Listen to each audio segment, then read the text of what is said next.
大家好，我是爱做美食的于姐。今天给大家分享一个毛毛虫面包的做法，请跟我一起来操作吧。在这里我要跟大家说一下，我今天做的食材是双份的料，因为我要做别的面包，因为我家人特别多，做一点不够吃。我给的食材就是做毛毛虫面包的食材，食材比例都打在屏幕上方，请大家仔细看。首先把白糖、酵母都倒在面粉里，给它用筷子干拌均匀。然后打一个鸡蛋，给它搅拌均匀，用纯牛奶和面，边倒边搅拌。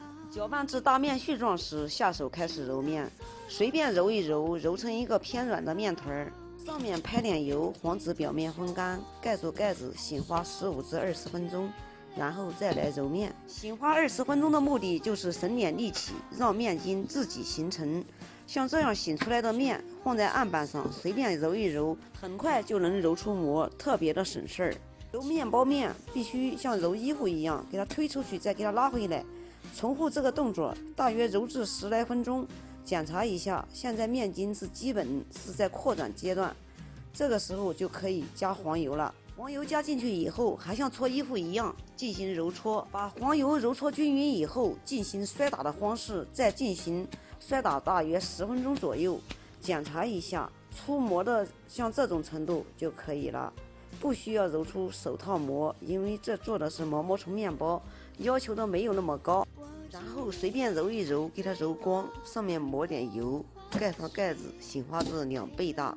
面醒发好以后，案子上撒点干粉防粘，倒在案子上，随便给它揉成一个长条，给它切成大小均匀的8个小剂子，每个小剂子大约就在100克左右。切完以后，给它像揉馒头一样给它揉圆。面团要是粘手，可以手上打点干粉防粘。全部都揉圆以后，盖上保鲜膜，醒发10分钟。10分钟后，拿一个小剂子给它按扁，然后用擀面杖给它擀成牛舌状，然后给它翻过来，给它卷起来。8个小剂子按同样的方法给它擀开，卷起来。卷起来以后，从第一个开始拿，给它搓长。把8个小剂子都搓长20公分左右，然后均匀的摆放在2个烤盘上。全部都摆完以后，给它放入烤箱里，里面放上1碗热水，发酵至2倍大。趁着洗面的时间，我们来调上面装饰的毛虫酱。做毛虫酱和做泡芙酱是一样的，就是比泡芙酱稀一点。趁这个机会，我多烫一点面糊，做一点泡芙给孩子吃。光是毛虫酱，屏幕上方打的有食材比例。白糖、食用油、黄油都倒在一起，烧开以后把面粉倒上，给它搅拌至无颗粒，搅拌成这样就可以了。然后给它放凉，晾到30度左右的时候，再把蛋液给它加进去。蛋液分3次加入，每次搅拌均匀之后再加第2次、第3次。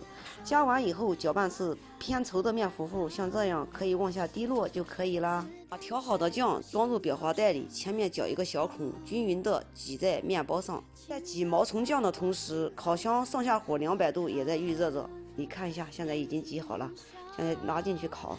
这还有一盘还没有挤呢。烤箱上下火调到190度，烤18分钟。